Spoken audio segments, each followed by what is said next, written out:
That was awful, as in screaming, feces-throwing monkey ghastly. Welcome to the Bulwark Podcast, the morning after all of America is hungover from what we saw last night. Let's do a little. Our friends at The Recount did a little bit of a pundit montage immediately after last night's first presidential debate. That was a shit show. That was a hot mess inside a dumpster fire, inside a train wreck. It was not a presidential debate. It was mud wrestling. 2 third graders who were trying to hold their breath longer. It was the worst debate in the history of presidential debates. I could go for the rest of my life not seeing another debate like that. Everyone in this room is now dumber for having listened to it. God have mercy on your soul. Okay, I never pass up a chance to play a Billy Madison quote. So joining us to break all of this down, we brought in a special team. Will Saletan from Slate Magazine joins us again, and former Congressman David Jolly. Okay, so did you guys actually watch the whole thing? I'm just be. I mean, I did because I had to. I had to do a live feed, but that was excruciating. That was among the most painful 90 minutes of television I've ever watched. So, Will, did you hang in there the whole time? I did, Charlie, and but I have to say I looked back at my notes from the debate, and at one point I had written, "We're 20 minutes in, and I want to stop watching." And it was strictly out of professional obligation that I literally have to write about the debate that I continue taking notes. I really was done with it. Okay, David. Sure. Look, I call it an occupational hazard, for each of us who are involved in this industry. But I think you raise a good point, Charlie, which you and I were briefly talking about. Did it dampen enthusiasm? May be the wrong word, but look, for those low intensity voters, and it's hard to think of those low intensity voters and get in their mindset because so many of us eat and breathe all of this. But if last night was the first night you were really tuning in to see these two candidates, I think you tuned out just as quickly and flipped over to HGTV, and that has a real impact, right? Did last night dampen enthusiasm among people who otherwise might be looking to vote on November 3rd? Yeah, I was kind of wondering who did stick through the whole thing. I had professional obligations as well. By the way, I should mention this.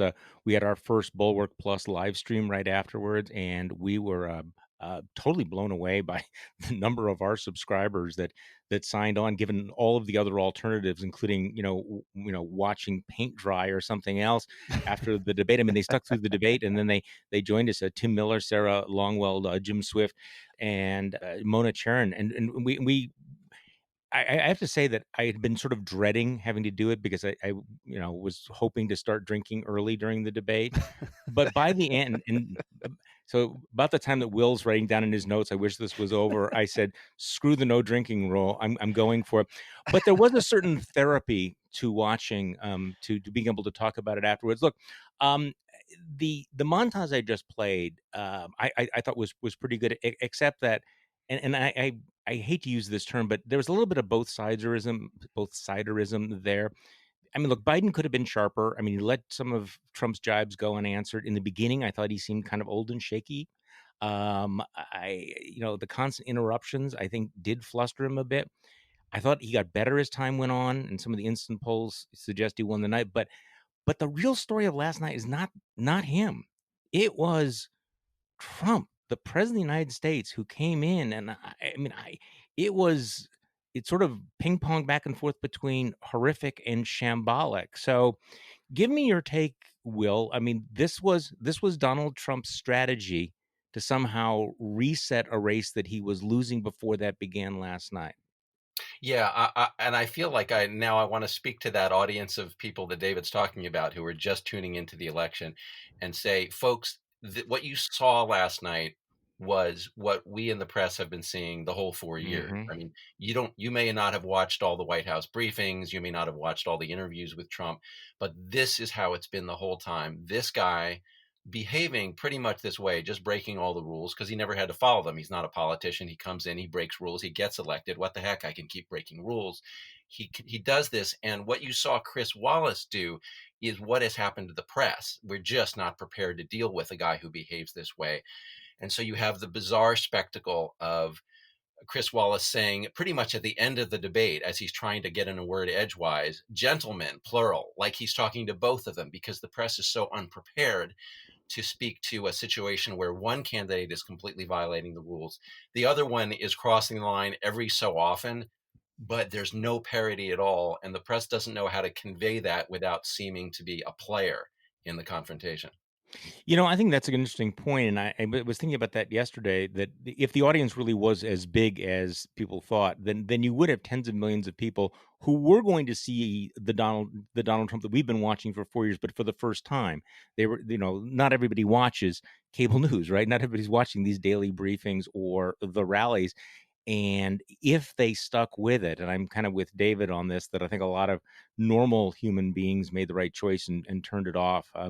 But that was an ugly picture of him. So, David, let's talk about this. But let me just can we just talk about Chris Wallace for a moment?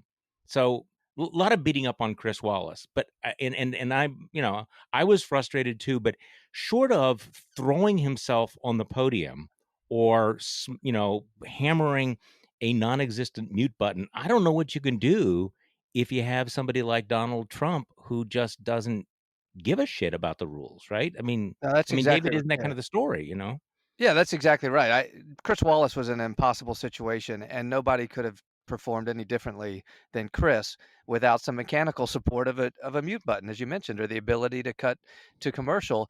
And look, the way Donald Trump was behaving, I fully expected at some point when Trump wanted to keep going, I expected Trump to say to Chris Wallace, "I'm the president of the United States, and I'm going to keep talking if I want to keep talking," because that Yeah. was the type of attitude. So, I don't think we can beat up on Chris. I do think though, eh, we look, we always face a kind of uh, a contributor inflection point, if you will, where do we make a value-based assessment of the event or a political-based assessment, and how do we keep the two Mhm. different? Mhm. From a value-based assessment, everything you and Will have said is right.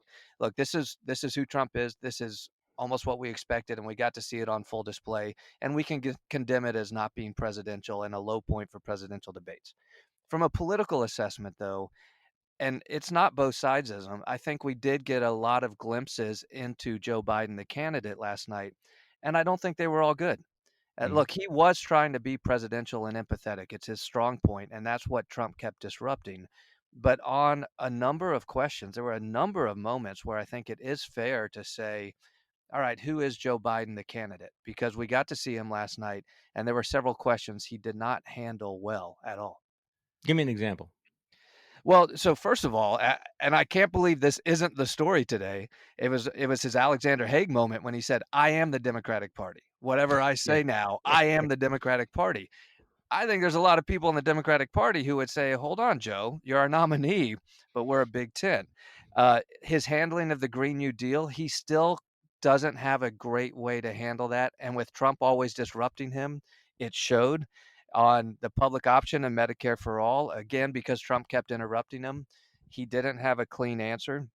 His refusal to answer the question on packing the court was an awful moment. And when he actually said, "When I say what I want it to be, then that will be what it will be," it, Joe Biden didn't have a good night on those moments. But at the same time, you do have to recognize, I don't know who could have, with Donald Trump continuing to berate him and throw things his way.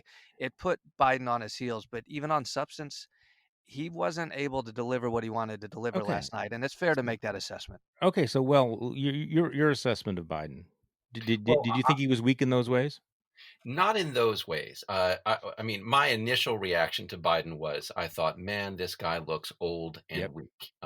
As you know, Charlie, I was a supporter of Pete Buttigieg in the Yeah. primaries. And one reason why is I was afraid of moments like, not just moments, but campaigns like this.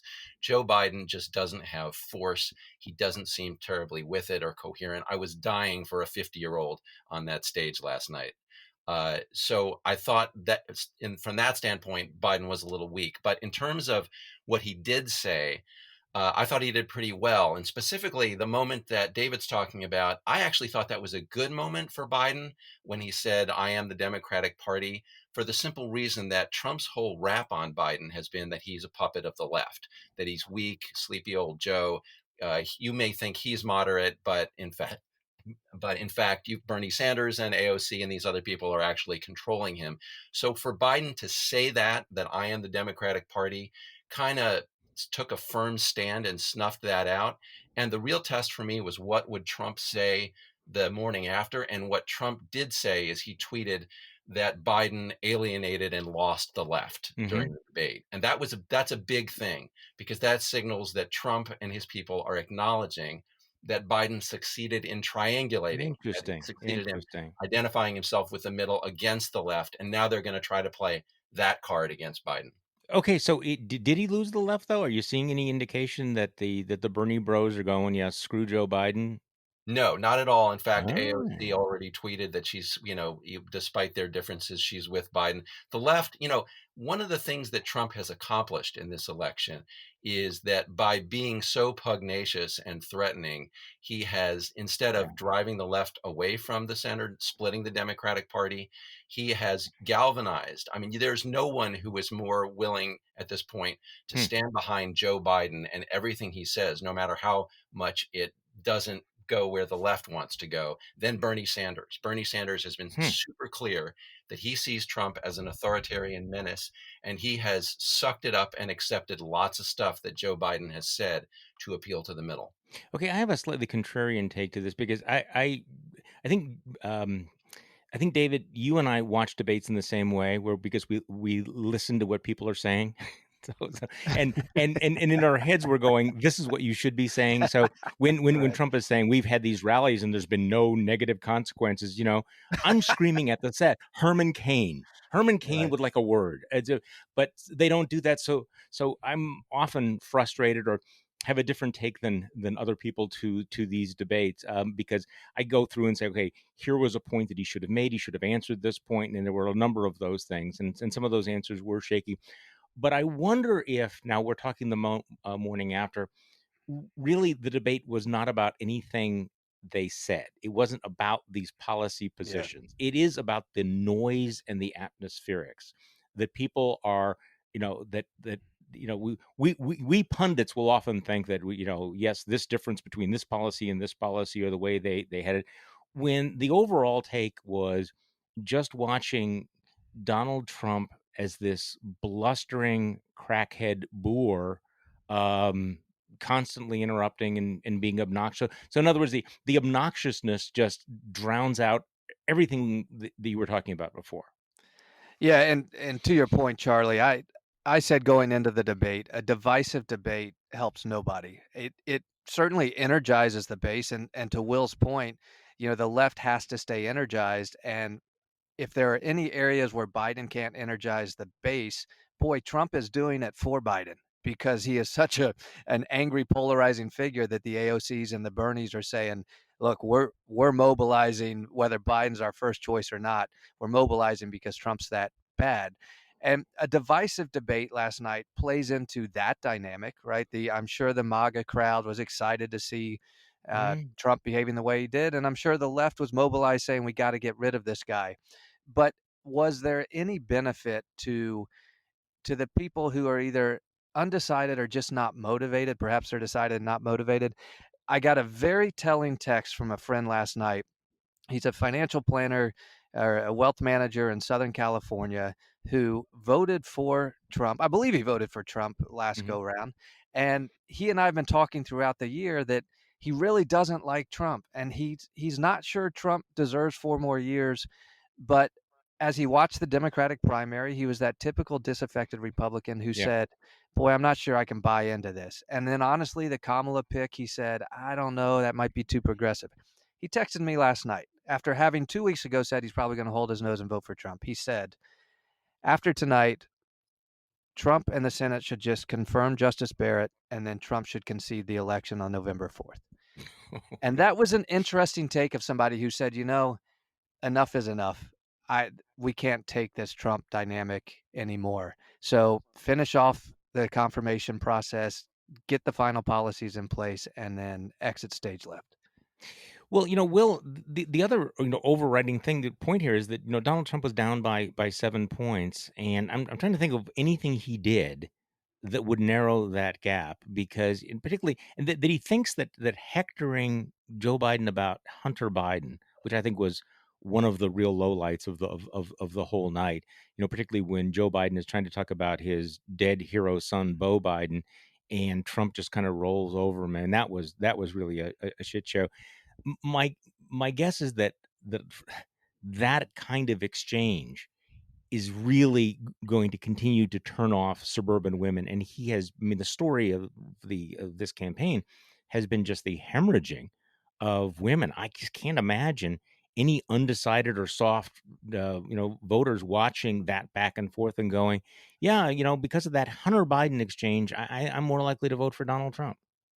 Yeah, one of the great weaknesses of Donald Trump is that all of us having this conversation understand that in politics, your job is to get a majority of the electorate. And if you don't have it when you start, and he never won it, you need to be reaching out and bringing new people into your coalition. And he's had lots of opportunities to do that. He's had a good economy. He's had some good issues.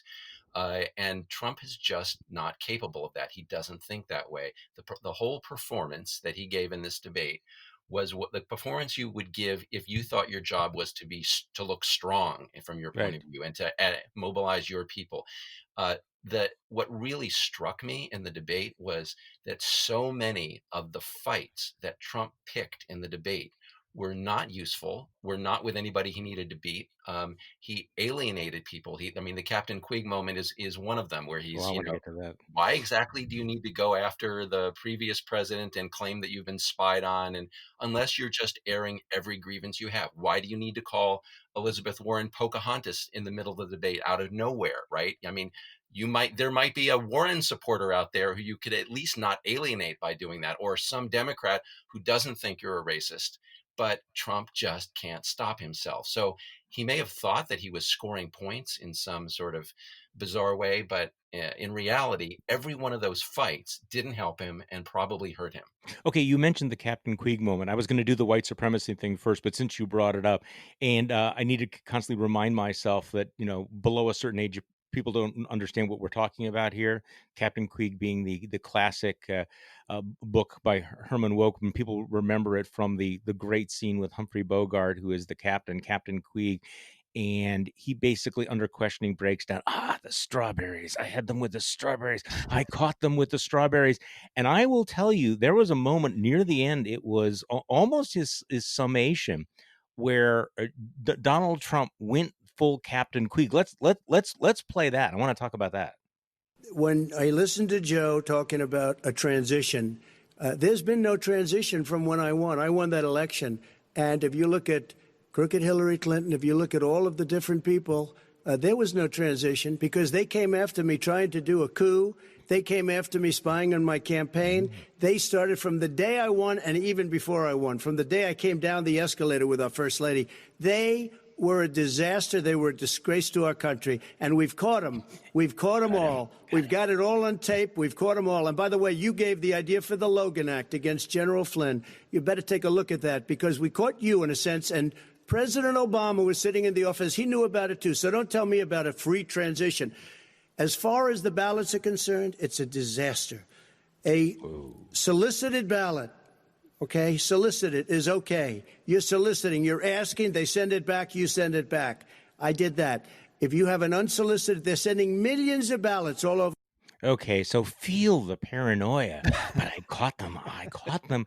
So, David, if you have not immersed yourself in Fox News, the Federalist paranoia, people are going, what the hell is he talking about? Sure. And look, what was on display is Donald Trump's fatal flaw, which is this ego that runs into these conspiracy theories. And you saw that on full display. I will say and on the Hunter Biden issue particularly, that's another one of these questions. And why would he spend time on that? I can tell you that Republicans believe, and look, the way they gain ground is not by improving Donald Trump's positives. It's not going to happen. The way they gain ground on Biden is by pulling Biden down, and that's their strategy. And so I've had conversations. Yeah, I've had conversations with leading Republicans who have said, despite 47 years in office, most people don't know Joe Biden's record. They don't know who he is. And so he's been permitted in this COVID environment to be the empathetic leader, but he hasn't been defined. And this is where Donald Trump lets his ego get the best of him. What Republicans want to do is define Joe Biden as corrupt because of the Hunter Biden situation. They want to say that Joe Biden and Barack Obama authorized the investigation into the Trump campaign. Now, those might be out of bounds, certainly in traditional presidential races, and they might push the truth. But as political races go, that's what they want to tag Biden with: corruption. But Donald Trump can't even deliver those blows appropriately. He leaves people scratching their heads saying, what is this kook thinks he's saying? I don't understand. He's crazy. See, this is at the moment when he. Okay, I'm going to mix some metaphors here, and I'm going to be deeply offensive, so I apologize in advance. At the moment when he should be wooing the nation, trying to seduce the swing voters, he's basically gone back to, this is Trumpian pornography. This is the Pornhub, which is where we talk about, but we caught them on Obamagate, and then there's Hunter Biden, and people are going, what the hell? What has this got to do with my family? So, Will, that really was a Captain Queeg moment, and it was, if there was any question about, is the president going to be disciplined? Is he going to be on message? That was Twitter Trump on stage last night. Yeah, I mean, and Twitter Trump picks fights constantly. And what's so weird to me as a political reporter is there's only one fight you need to win, and that is to beat Joe Biden in this election. And to beat him, you can have millions of people vote for you who you don't agree with, and they don't see things your way on a bunch of other things. You just need their vote, and any way you can get it. And so to keep picking fights, first of all, sends a message that you're just about picking the fights and not about what the fights are. But secondly, you're finding more and more people who are going to have, the more differences you talk about, the more you're going to find yourself on the wrong side of these voters. The Hunter Biden, Beau Biden moment, the striking thing to me about that was, okay, Joe Biden has just talked about the good son, right? The good son who went to serve, who died young, who was the hero. And now you want to talk about Hunter Biden. And there's good reasons for Trump to want to talk about Hunter Biden, because during the whole debate, Joe Biden has been positioning himself as Mr. Scranton middle class. And here's his son raking in millions of dollars, profiting off his dad's service, his dad's name. So that's fine. But all you need to do in this moment is to pause for a moment to acknowledge the goodness and the service and the loss of Beau Biden. And Donald Trump could not bring himself to do that. He said, I don't know anything about Beau Biden, which was kind of a horrific statement. Everybody knows something about this. And then he could have pivoted to talk about Hunter, but he went straight to Hunter as though he had no grace, because he doesn't. And he kind of just blew that transition so that by the time he was talking about the next thing, a lot of people just thought this is an ill-behaved person. Well, and the headline in Vanity Fair sort of captured that moment, that Trump interrupts Joe Biden talking about dead son to call the one that's still alive a deadbeat. I mean, it was a cringeworthy moment. All right, so as far as I can tell, the headline in most the headline in most coverage of this, at least early this morning when I was looking at this, was focusing on the comments about the Proud Boys and his failure once again to condemn white supremacy. Let's play that soundbite and let's break this one down. We criticize the vice president for not specifically calling out Antifa and other left-wing extremist groups. But are you willing tonight to condemn white supremacists and militia groups and to say that they need to stand down and not add to the violence in a number of these cities, as we saw in Kenosha and as we've seen in Portland? Sure, are you I'm prepared willing to do specifically that, but do it? Well, go ahead, sir. I would say almost everything I see is from the left wing, not from the right wing. So what are you saying? I'm willing to do anything. I want to see peace. Then do it, sir. Say it. Do it. Say it. Do you want to call them? What do you want to call them? Give me a name. Give me a white name. Supremacists and who would white you like me to condemn? White supremacists and Proud Boys. Stand back and stand by. But I'll tell you what. somebody's got to do something about Antifa and the left, because this is not a right-wing problem. This is a left-wing. This is a left-wing problem. White supremacist. Antifa's an idea, not an organization. Oh, you got it. Not malicious. That's what his FBI, FBI director said. Well, then you know what? So, this would be one of the easy things. Most MAGA heads are of course, saying how great Donald Trump is, but not everybody. In fact, you could tell the folks from Fox News thought that this was really this was another one of the Charlottesville style blunders, given a very clear chance. And he talks about the Proud Boys, that they should stand by rather than stand down. I suppose if you really wanted to be charitable, it was just Donald Trump mangling his words. He hears stand down and he turns it to stand by. But in the real world, the Proud Boys, which is a racist organization, they're thrilled. They think they got name checked. They are completely jazzed that they got an endorsement from the President of the United States for them to stand by. So, Will, give me your take on that. Well, I think this goes back to David's point about ego. Trump is all about ego. I have a very different view of Donald Trump from some of my friends who are liberal.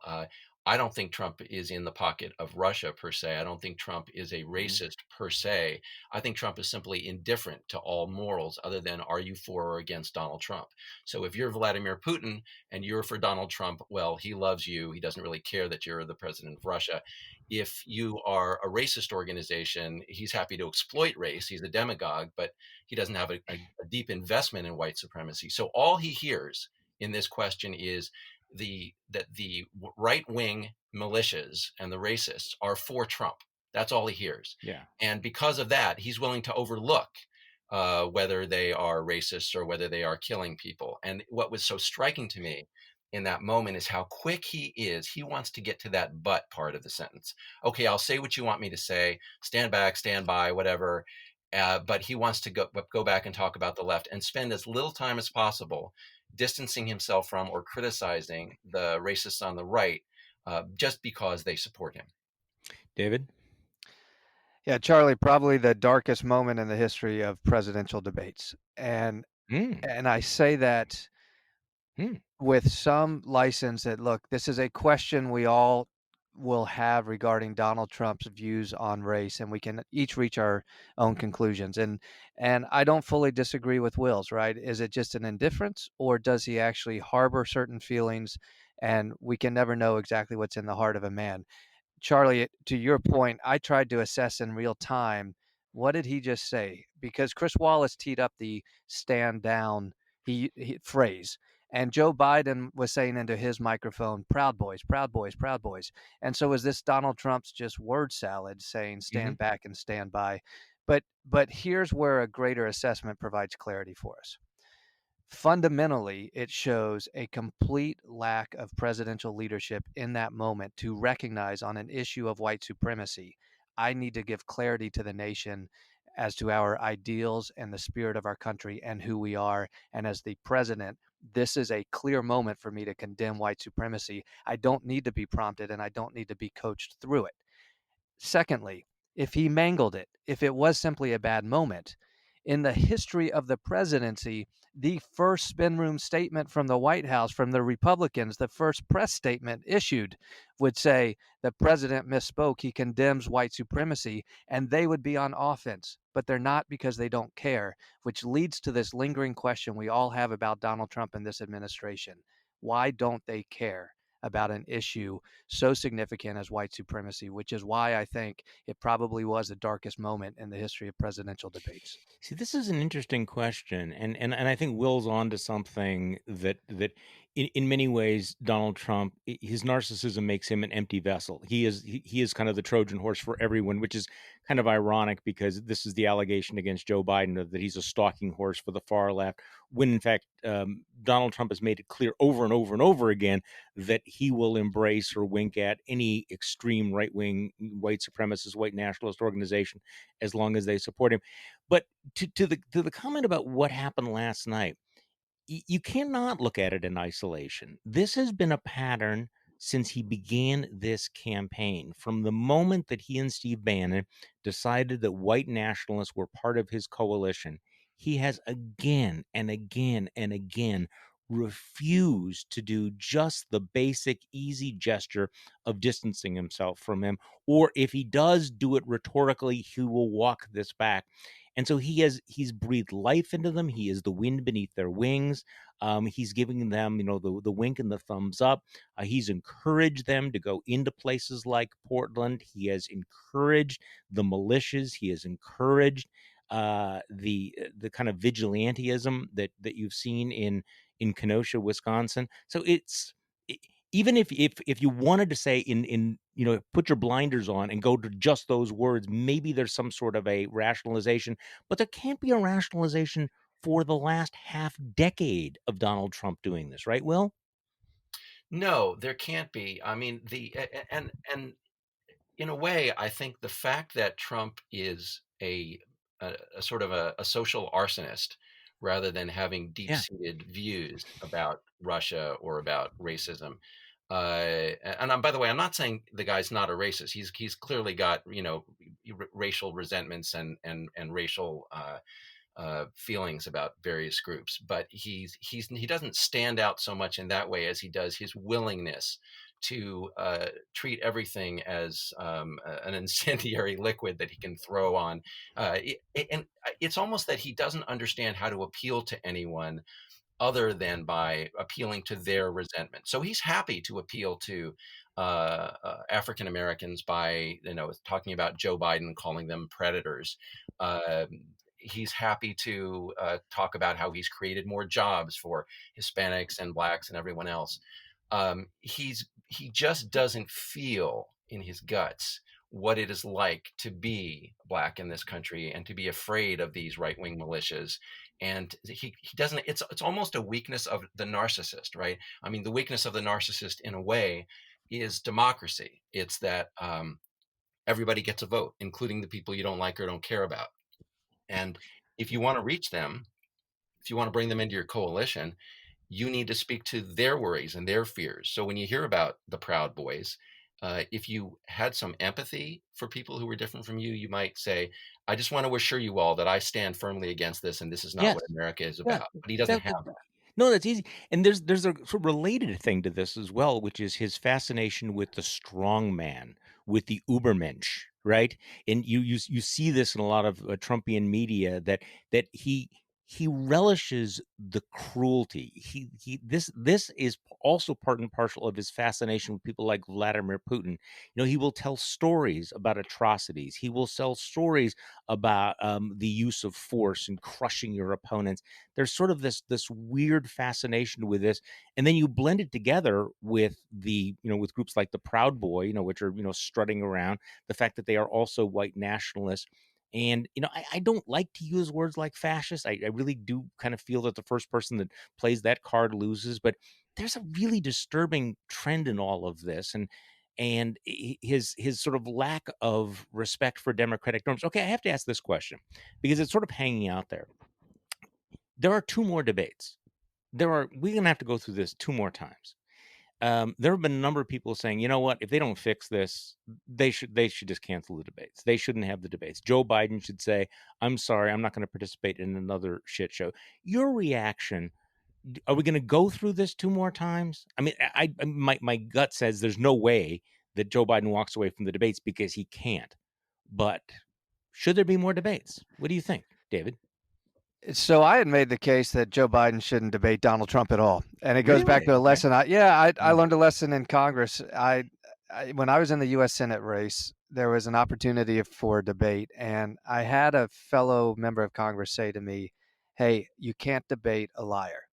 And I had made the case early on that Joe Biden should start to control the narrative and say a debate isn't worthwhile. But I get the downside of that and the optics of it and so forth. So I can be convinced otherwise. In this situation now, once Biden has agreed to the debates, I don't think he can back out. I think the question this morning is for the Commission on Presidential Debates. And how do they structure the next debates? Now, the rules have been agreed to, but is it a point of muting a microphone, or what are the new rules that could create a better forum? That ultimately is on the Commission on Presidential Debates. I don't know that there is anything they can do that Yeah. would tangibly change it. I would say, though, Charlie, and this is important, look, regardless if it's a circus or a calm debate, whatever it is, if you were a Republican performing voter or a Democratic performing voter, nothing changed for you last night. And I know it's hard to realize this, but there are disaffected Trump supporters and Republicans looking to vote for Joe Biden. And there's more Joe Biden needs to deliver in these moments. And he is trying to show that he's presidential, but he's got to up his game. On the white supremacy moment, don't play on Donald Trump's field. Joe Biden, give us the President Biden speech on white supremacy. When Trump hits you on investigating his campaign, tell the nation it's because the Trump campaign had contacts with Russia.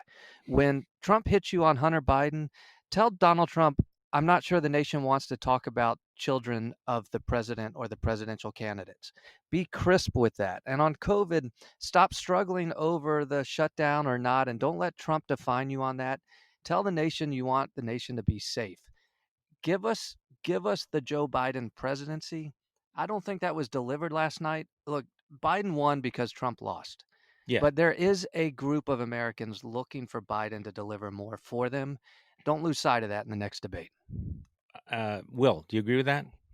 Yeah, I agree with Yeah. everything that David Yeah. said in the way of advice to Joe Biden, especially. But I would add, and I forget what the line from Napoleon is: "Don't interrupt your opponent when he's basically destroying you."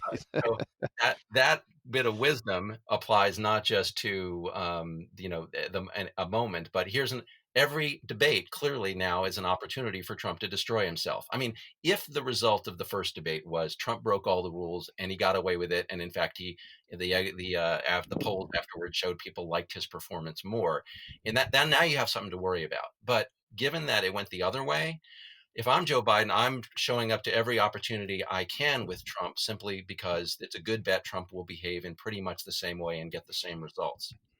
Yeah, no, I agree with everything you're saying, and I was thinking about what David, what Biden needs to do, and I was hoping and expecting that, in fact, he was going to do that last night, and he was not crisp. He was not clear.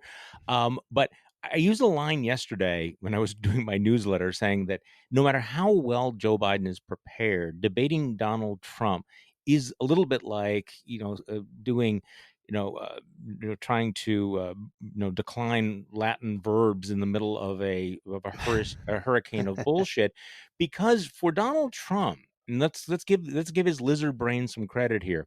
He knows what he's doing when he's doing all the interruptions. The interruptions are not just a side thing; they are central to his entire strategy, which is that if I can keep interrupting you, there's a really good chance that you will lose your temper. You will certainly lose your stream of thought, your train of thought, and I can rattle you. And so it becomes very, very difficult, and especially when you're standing there and you know that the moderator is not going to be able to stop him, and he's going to keep doing it. It is very, very difficult to do. Now, that's not an excuse, but it goes to the question of what the debate folks, the debate commission, can do. Maybe the future of our democracy depends on a well-functioning mute button. I Well, don't know. Charlie, and look, I'll get criticized for an unfair assessment here, but we get to measure how Biden handles that moment. Right? Yes, no, This fair. is Donald Trump. We know Donald Trump's the crazy guy on stage and the mean guy and all those other things. But we get to assess if Joe Biden is up for that, right? Joe Biden's going to sit across the table from Putin. Whether or not he meets with Kim Jong-un, we'll see, but he's going to be in adversarial moments. And honestly, there are people who assessed how Joe Biden handled last night, and that's where he was not as strong as he could have been. And I think his team will have him prepared for the second one. It doesn't have to be going blow for blow. Honestly, it can be humor. There could have been humor in the Hunter Biden moment where he turns it on Ivanka and Junior and Eric, but he's got to deliver more. Well, you watch Trump, and he listen. He actually does. I was surprised. He listens very carefully, and so the moment that Biden is going to deliver that line, Trump's going to interrupt to break That's it. right. But no, your That's right. your point is correct. Okay, so Will, this year is so different on so many respects. Where do we even start? But one of them is that a lot of people have already voted. And so a lot of us are used to thinking in terms of a normal election process where we still have 34, 35 days to go, and people are waiting for the October surprise. The reality is that millions of people have already made up their minds and have actually cast their votes. So that changes the dynamic in terms of what will affect the race. So here's the basic question.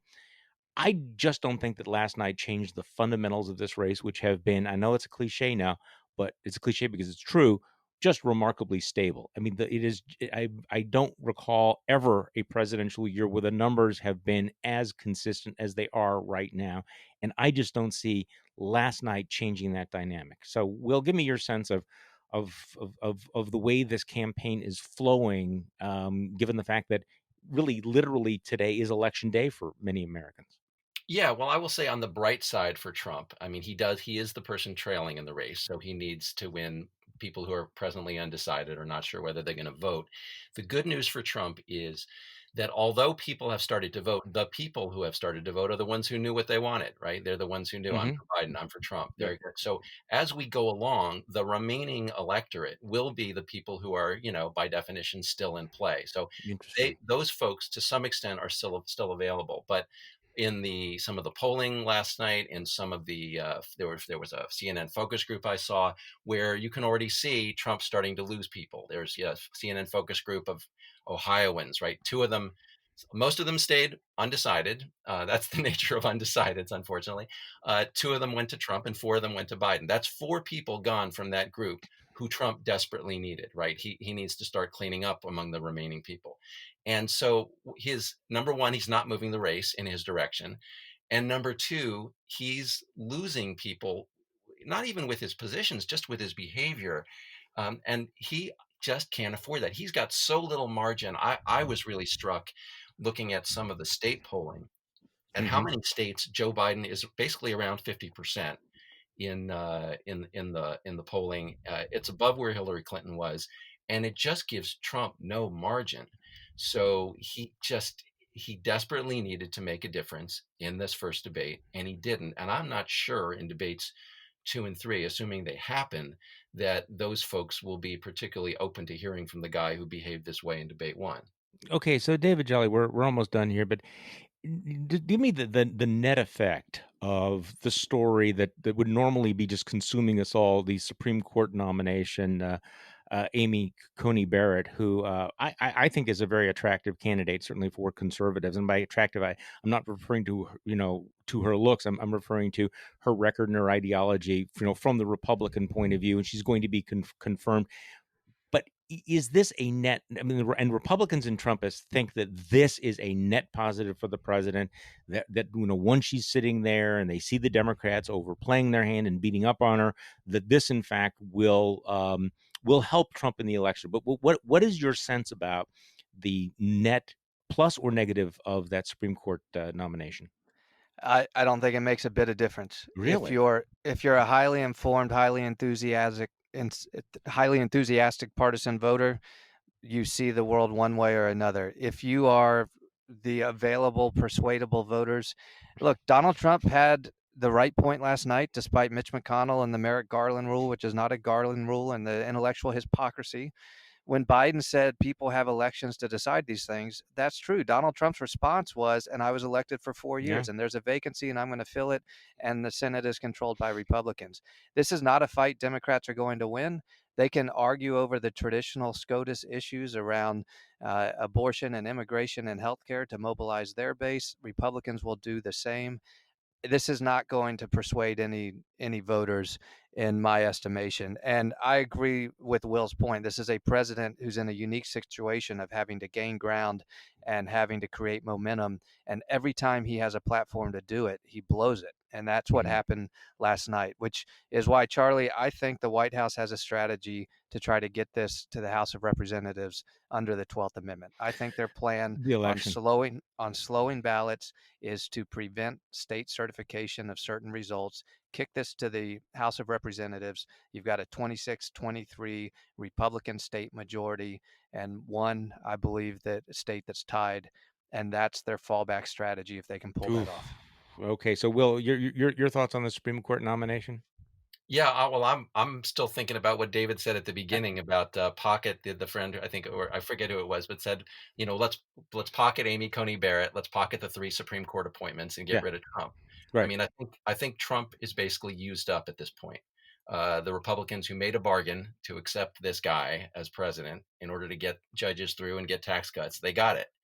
I don't think it's going to get any better from here.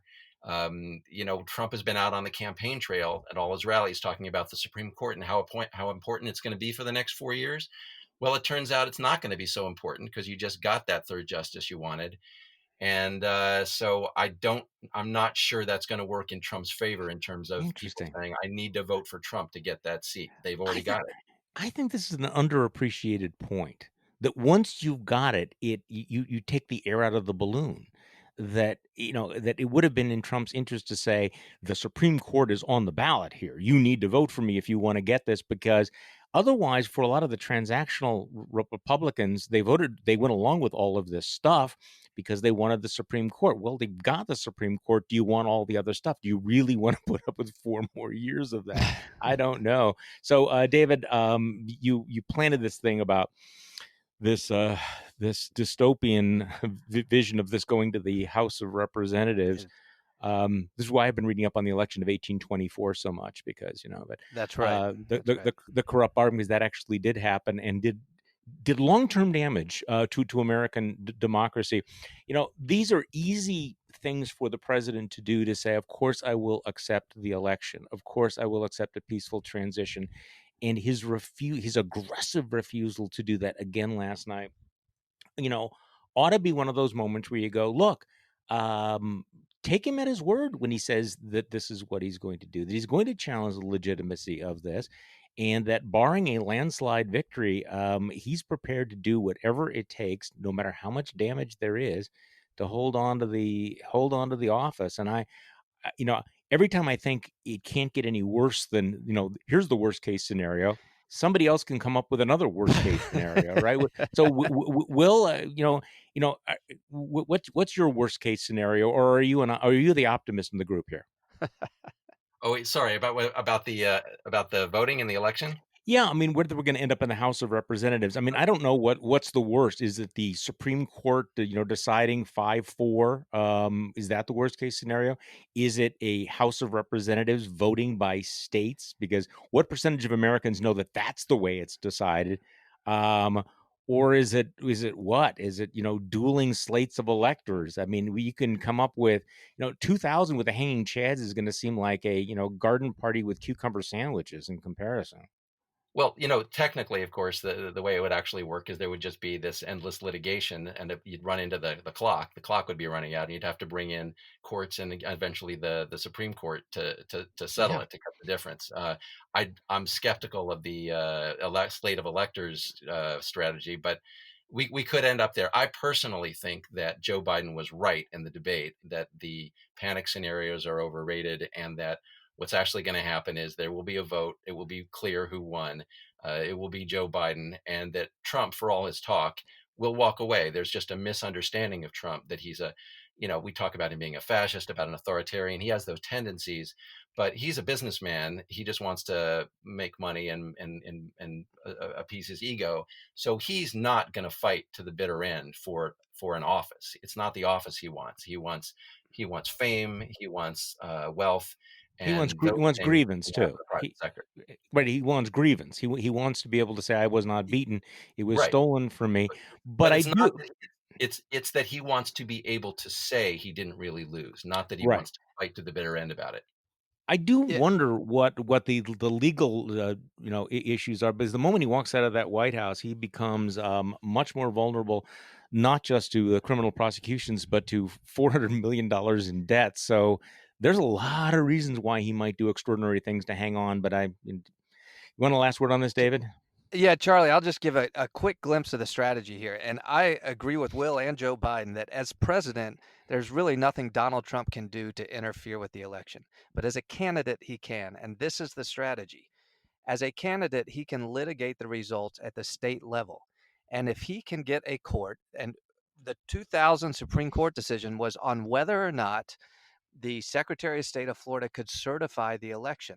That will be the litigation question. And if he can prevent certification in states where he doesn't want the votes counted, now he prevents Joe Biden from getting to 270, which moves this to the House. It sounds like a crazy idea, but it's a very simple litigation strategy. And what we know of Donald Trump, and frankly Bill Barr as well, though he is the attorney general, not the president's political attorney, he likes to say, this is in the works. This is a strategy that's on the table, and it's one that I'm thinking more and more might be something that Donald Trump pursues. As David Jolly makes an eloquent case for day drinking again. So, Will Saletan, David Jolly, thank you so much for joining me on an extraordinary morning after a just shambolic evening. But I appreciate it very much. Good to be with you, Charlie. Thanks, Charlie. And thank you for listening to today's Bulwark Podcast. I'm Charlie Sykes. We will do this tomorrow, and we will do it all over again. There are just 34 days to go until Election Day.